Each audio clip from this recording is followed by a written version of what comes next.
श्री कृष्णाय नमः। श्री गोपी जन वल्लभाय नमः। श्री महाप्रभु जी वल्लभाचार्य जी की 84 बैठक चरित्र 49। श्री विद्यानगर की बैठक अप्रकट।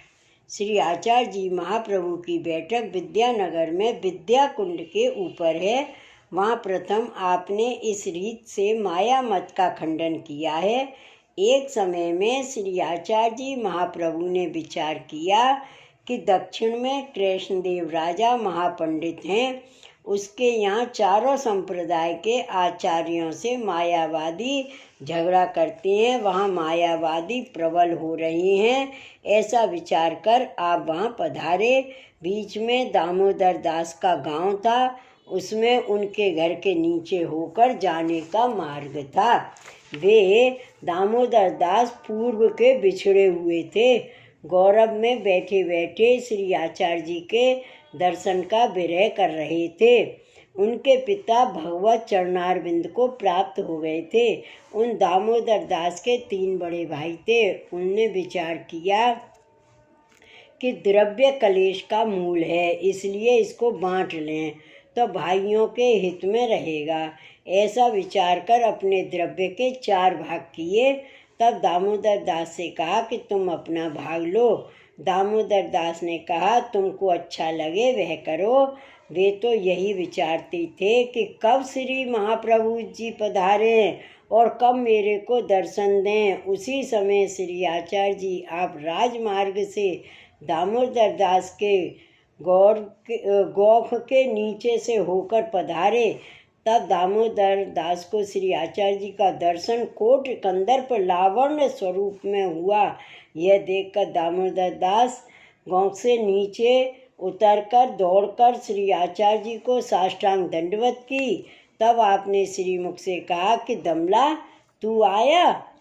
पीछे आप शहर के बाहर पधारे। दामोदर दास भी आपके चरणारविंद के पीछे पीछे चले। वहाँ एक सुंदर चबूतरा था, उसके ऊपर जाकर आप विराजे। दामोदर दास दंडवत कर सामने विराजे। प्रार्थना की कि महाराज अब शीघ्र मेरे को अपना करो। तब श्री आचार्य जी दामोदर दास को नाम सुनाया। पीछे दामोदर दास को साथ लेकर विद्यानगर गए। वहाँ प्रथम आप श्री आचार्य जी अपने मामा के घर पधारे। तब मामा ने बड़े हर्ष से पधराए और कहा कि इस राजा के हम दानाध्यक्ष हैं। यहाँ इस समय संप्रति बहुत मत वाले मिले हैं। तुम भी बहुत पढ़े लिखे हो, इसलिए तुम्हारा मिलाप राजा से कराऊंगा। तब आप मुस्कराकर चुप रहे। पीछे रात्रि को मामा ने विनती की उठो भोजन करो। श्री आचार्य जी ने कहा हम स्वयं पाकी हैं, हमारे हाथ से बनाकर लेते हैं। यह बात सुनकर मामा को बहुत बुरा लगा। मामा ने कहा तुम्हारे से बड़े बड़े भोजन लेते हैं, तुम ऐसे बढ़ के बोल रहे हो। श्री आचार्य जी तो साक्षात ईश्वर हैं। इस कारण सब सहन किया और कुछ भी उत्तर नहीं दिया। उसी समय मामा ने राजद्वार में जाकर राजा से कहा कि कल कोई नया ब्राह्मण आ नहीं पावे और नए ब्राह्मण से चर्चा न हो, क्योंकि बहुत दिनों से मायावादी और वैष्णवों का झगड़ा हो रहा है। 12 वर्ष से सरकार खर्च वहन कर रही है।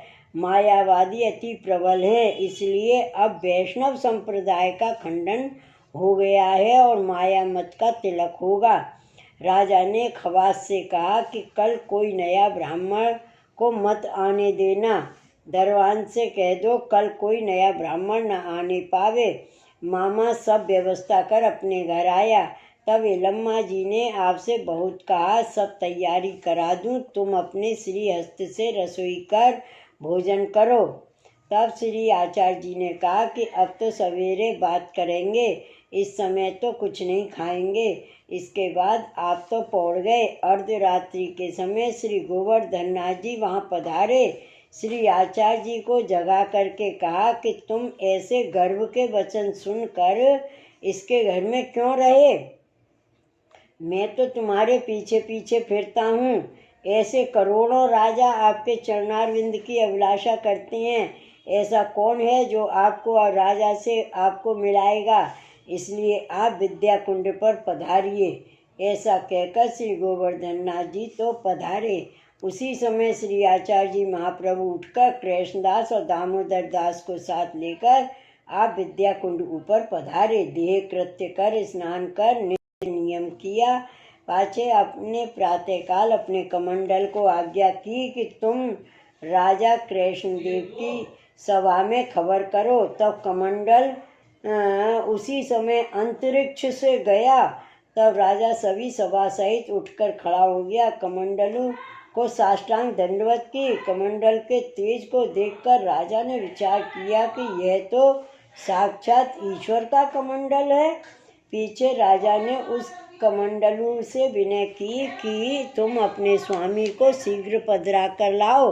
तब कमंडलू ने श्री आचार्य जी महाप्रभु के पास आकर कहा कि महाराज आप पधारिए। तब श्री आचार्य जी सब सेवकों को साथ लेकर राजा कृष्णदेव की सभा में पधारे। राजा कृष्णदेव ने सोमन सुवर्ण का सिंहासन करवा के रखा था।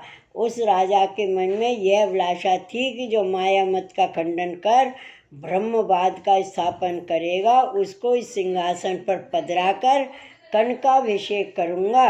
इतने में श्री आचार्य जी आप स्वयं दरवाजे के पास पधारे। करोड़ों सूर्य के तेज को देखकर पौरिया दौड़कर उनने राजा से जाकर कहा कि साक्षात ईश्वर पधारे हैं। यह सुनकर राजा उठकर दौड़ा और श्री आचार्य जी महाप्रभु का तेज देखकर साष्टांग दंडवत की एवं विनती की कि महाराजाधिराज कृपा करके पधारिए, माया मत का खंडन कीजिए। तब श्री आचार्य जी महाप्रभु गजगति की चाल से शीघ्र पधारे। उस समय सारी सभा उठकर खड़ी हो गई।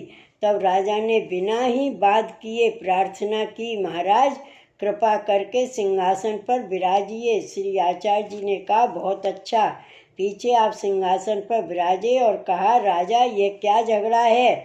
तब राजा ने विनय की, महाराज वैष्णवों की और मायावादियों की चर्चा हो रही है। श्री आचार्य जी ने कहा कि वैष्णव धर्म तो हमारा है, जिसको चर्चा करनी हो वह हमारे पास आकर बैठे। तब राजा ने मायावादियों से कहा अब तुम सब बैठकर चर्चा करो। मायावादियों ने प्रश्न किए। श्री आचार्य जी महाप्रभु ने एक उत्तर में सब मायावादियों को निरुत्तर कर दिए।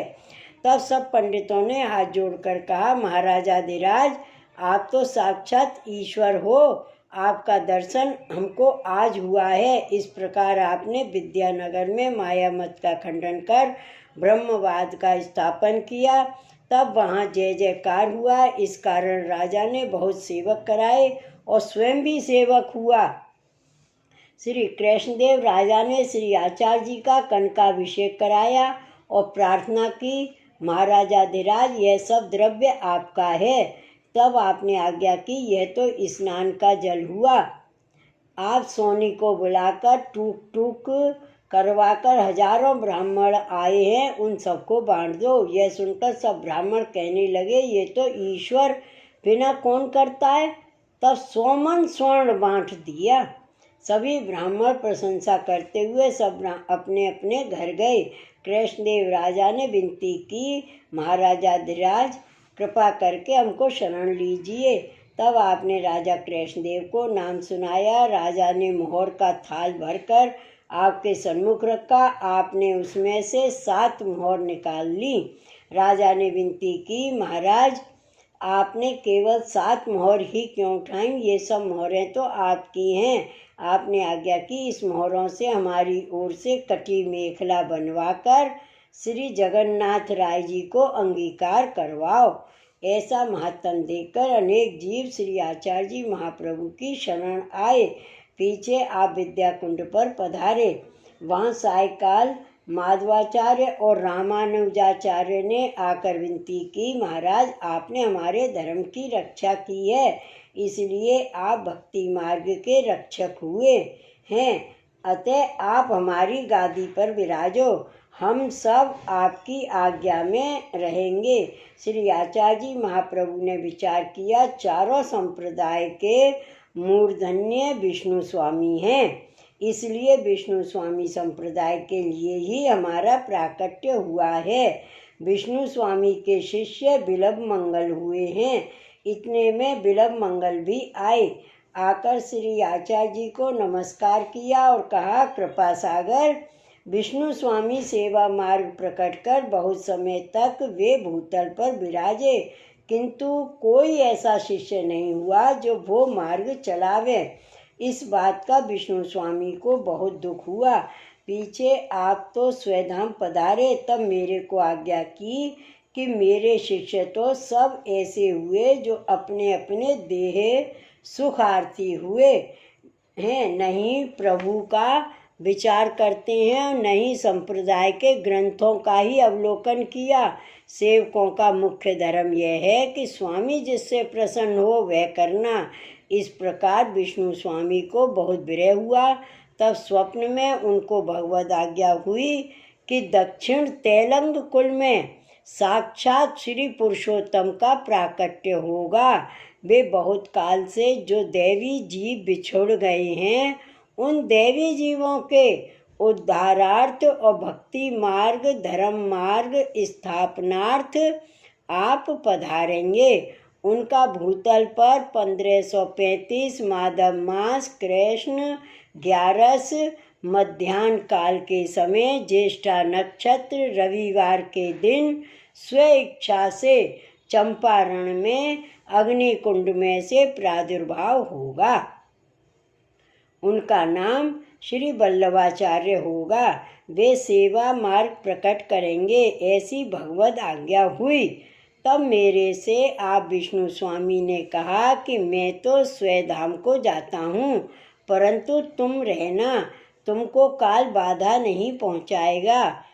जब श्री वल्लभाचार्य जी प्रकट होकर विद्यानगर पधारेंगे, वे सभा जीत कर जब दिग्विजय कर भक्ति मार्ग की स्थापना करेंगे और माया मत का खंडन करेंगे, तब तुमको अनुभव होगा।